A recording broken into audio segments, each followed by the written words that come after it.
का जो कि भोजपुरी जगत में पूरी तरह से टहलका मचा रखा है।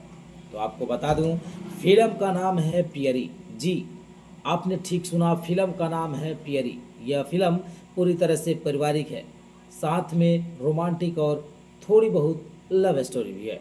फिल्म आप अपने पूरे परिवार के साथ आराम से देख सकते हैं, बिना किसी हेजिटेशन के आप अपने पूरे फैमिली के साथ आराम से देख सकते हैं। तो दोस्तों, मैं आपको बता दूं कि यह सुपर हिट फिल्म है पियरी। आप इसको अपने पूरे परिवार के साथ एक बार ज़रूर देखें।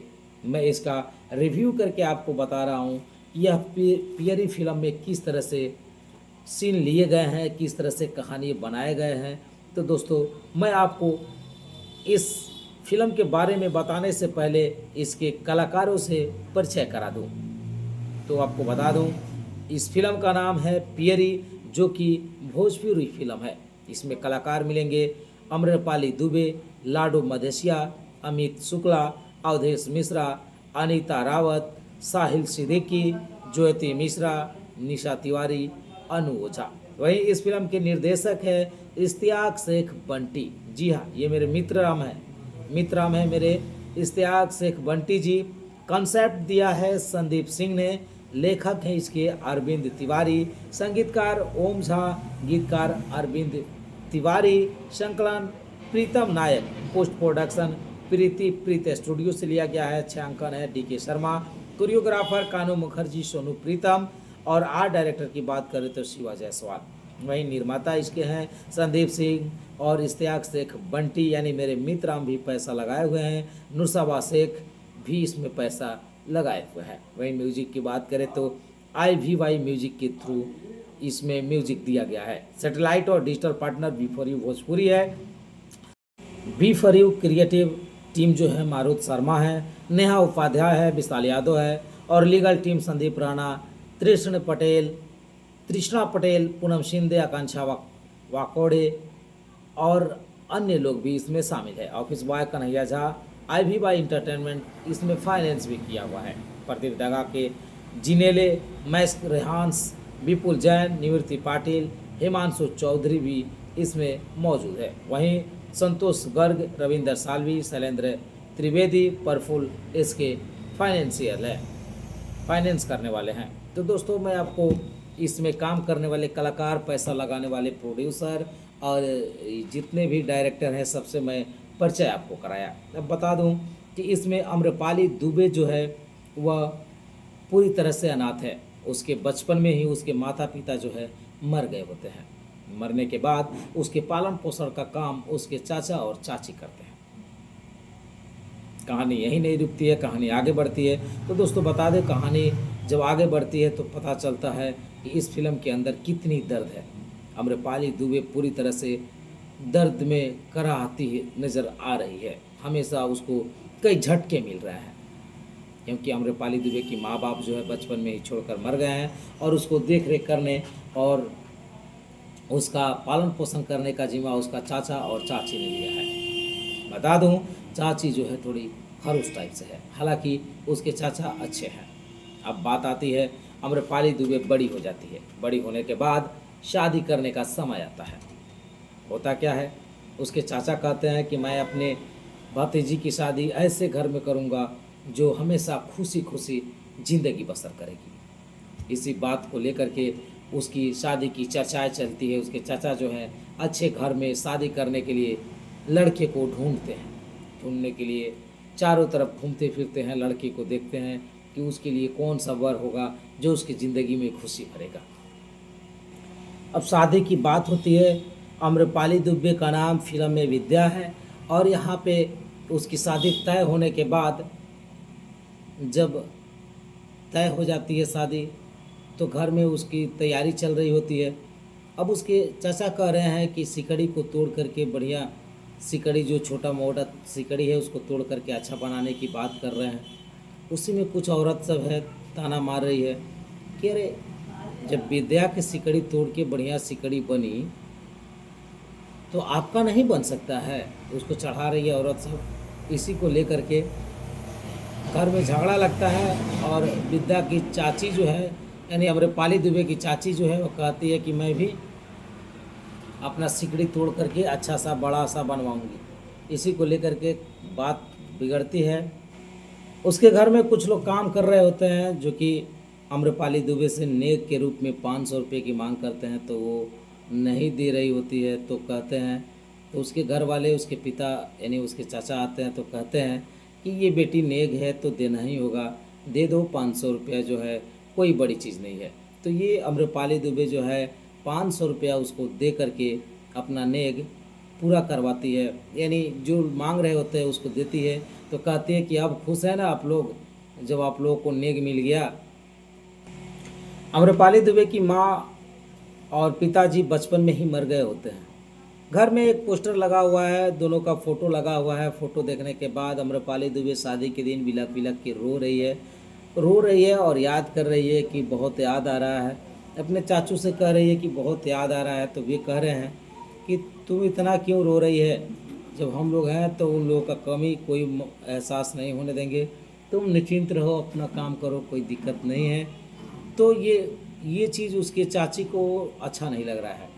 कह रही है कि इस शुभ काम में बार बार रोना ये कहीं से उचित और जायज़ नहीं है, इसलिए नहीं रोना चाहिए, ये नहीं करना चाहिए। उसको बहुत तरह की ताने दे रही है, बहुत तरह से परेशानियां बता रही है। देखिए आपको रोना नहीं है, ये नहीं करना है, वो नहीं करना है, उस पर तंज कर कस रही है कि अब नहीं है लोग तो फिर रोने से कोई फ़ायदा भी नहीं है। तो फिर तो ये घर में उसकी चाची झगड़ा लगा देती है कि उसका बनेगा तो मेरा भी बनेगा, उसका सिकड़ी नहीं बनना चाहिए। तो ये क्या होता है कि उसके चाचा कहते हैं कि ऐसा नहीं होगा, सिकड़ी उसका बनेगा तो बनेगा। ये पूरी तरह से ठान लेते हैं कि सिकड़ी उसका बनेगा, गले का हार बनेगा तो बनेगा। उसकी चाची कहती है कि नहीं नहीं बनेगा, कहते हैं कि नहीं बनेगा। इसी पर से झगड़ा बढ़ता है। अब क्या होता है कि उसका जो चचेरा भाई है वो निकलता है, कहता है कि जयमाला नहीं होगा, जयमाला का स्टेज जो है नहीं बनाएगा। इस बात को सुन करके अम्रपाली दुबे पूरी तरह से परेशान हैरान हो जाती है जी कि अब देखिए मेरी शादी में तरह तरह के अड़चने आ रहे हैं, स्टेज नहीं बनाएगा तो गले का हार नहीं बनेगा, ये नहीं होगा, वो नहीं होगा।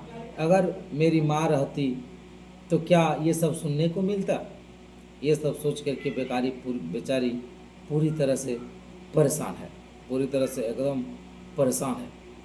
अब रही नेक की बात होती है, हजाम वगैरह, कुछ लोग घर में शादी ब्याह का नेक कराने के लिए हजाम वगैरह आ रहे हैं, तो बहुत सारे लोग वहाँ पे मौजूद है। तो अब नेक लेने की बात है, तो उसकी चाची से जब नेक मांग रहा है लोग, तो महज वो 50 रुपया दे रही है। 50 रुपया देने के बाद वे लोग कह रहा है कि अरे इतनी बड़ी खुशी पर क्या 50 रुपया आप नेक दीजिएगा। तो उसकी चाची कहती है कि क्या इस शादी के लिए मैं अपना पूरा ज़मीन बेच दूं, पूरा खेत बेच दूं और तब इसको नेक दे दूं। मैं अपने लिए भी कमा के रखा हूँ, मेरे पास उतना धन दौलत नहीं है जो उसी के शादी में सब खर्च कर दूँ और भीख मंगा बन जाऊँ। बहुत तरह से बात बोलती है, लेकिन इस बात को अम्रपाली दुबे जो है एक किनारे, घर के किनारे दीवार के पास सटक करके छुप करके सुन रही होती है। सुनने के बाद बेचारी को काफ़ी आहत होता है, काफ़ी दुख पहुंचता है। बेचारी रोने लगती है, सुसक सुसक कर रो रही होती है। उसके बाद क्या होता है, कहानी आगे की तरफ बढ़ती है। अब उसका चचेरा भाई जो है अपने पिताजी को समझाता है कि उसकी माँ बाप नहीं है, उसका कन्यादान आप मत कीजिए, दूसरे किसी से करवाइए, नहीं तो घर में कलह हो जाएगा, ये होगा वो होगा, तरह तरह की घटनाएं हो जाएगी। ये क्या होता है, जिसके पास अगर माँ बाप नहीं है उसको क्या बोलते हैं, देहात में उसको बोलते हैं अनाथ। एक अनाथ लड़की है और उसका अगर आप कन्यादान करते हैं, सिंदूरदान करते हैं तो ये सही नहीं होगा। ये बता रहा है उसको। बताने के बाद उसके चाचा कहते हैं कि ये तुम लोग का इतना घटिया सोच है, हमने सोचा भी नहीं था कि तुम लोग जो बात कह रहे हो कि उसका कन्यादान मत कीजिए। तो ये बहुत घटिया सोच है। बहुत झाड़ता है उसके चाचा, क्योंकि उसके चाचा बहुत अच्छे आदमी हैं, लेकिन इसके माँ बाप और अन्य फैमिली पूरी तरह से अम्रपाली दुबे के विपक्ष में है। अम्रपाली दुबे का नहीं चाह रहा है लोग कि अच्छा घर मिले, अच्छा बर मिले और अच्छे जगह वो जाए और खुशी राजी से रहे।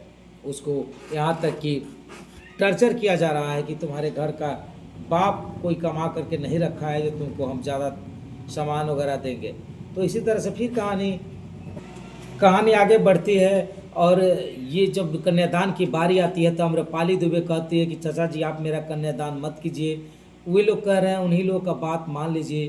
तो ये चाचा उसके कह रहे हैं कि ऐसे कैसे हो सकता है, मैं उन लोगों का बात कैसे मान लूँ, अपने भतीजी का, अपने बेटी का कन्यादान कैसे न करूँ।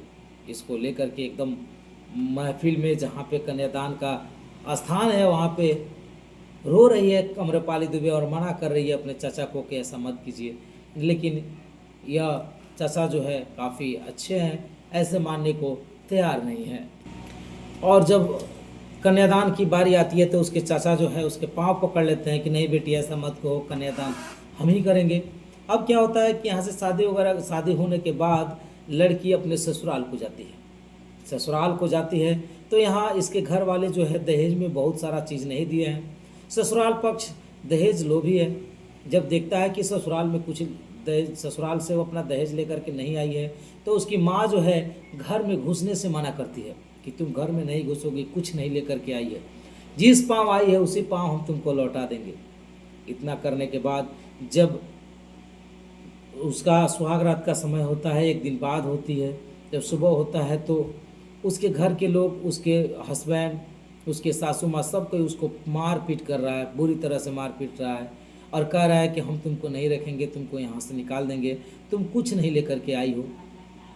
ये सारे बात सुन कर के बेचारी एकदम परेशान है।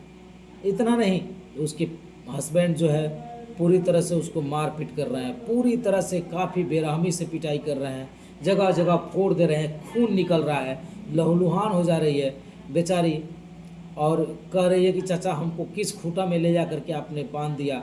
इतना मार पीट कर रहा है, इतना मार पीट कर रहा है कि आप देखेंगे इस फिल्म को तो आपके आंखों से आंसू गिर जाएगा दोस्त। तो एक बार इस फिल्म को देखिए। फिल्म का नाम है पियरी। फिल्म का नाम है पियरी।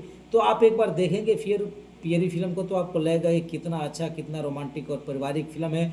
पूरी तरह से पारिवारिक है। अगर औरत देखे, अगर वो नहीं रोए, ये मेरा चैलेंज है, रोना उसको होगा, क्योंकि इसमें इतने दुख आम्रपाली दुबे को हो रहा है कि उसको देख करके कोई भी औरत बर्दाश्त नहीं कर पाएगी।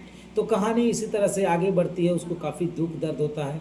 यहाँ तक उसके घर वाले जा रहे हैं तो उसके ससुराल जब ये हालात सुन करके उसको फ़ोन किया जाता है कि अपने बच्ची से बात करो। उसकी बच्ची जो है, भतीजी जो है, बात करती है तो अपना दुख बता रही है। तो उसके ससुराल के उसके चाचा जाते हैं तो उन्हें भी मारपीट किया जा रहा है। मारपीट करने के बाद उसके गले से मंगलसूत्र को नोच लिया जा रहा है और भेजा जा रहा है कि जिस तरह से भिखमंगी की तरह आई है, उसी तरह से ये भिखमंगी की तरह पीट कर रोते हुए अपने घर को जाएगी। तब उन लोगों को समझ आएगा कि एक बेटी को विदा करने के लिए दहेज देने की ज़रूरत होती है और गहना वगैरह, सामान वगैरह, फर्नीचर वगैरह, अच्छे अच्छे किस्म की चीज़ देने की ज़रूरत होती है। इसी तरह से उसके ससुराल वाले मार पीट कर उसको घर से निकाल देते हैं। तो दोस्तों, काइंडली रिक्वेस्ट है आपसे कि एक बार इस मूवी को आप ज़रूर देखें। मूवी पूरी तरह से पारिवारिक है, रोमांटिक और थोड़ी बहुत कॉमेडी के साथ फिल्म पूरी तरह से बहुत ही रोमांटिक और अच्छी फिल्म है, पारिवारिक फिल्म है। फिल्म पूरी तरह से सुपरहिट है। तो एक बार रिक्वेस्ट है मेरा कि आप लोग पूरे परिवार के साथ एक बार इस मूवी को ज़रूर देखिए।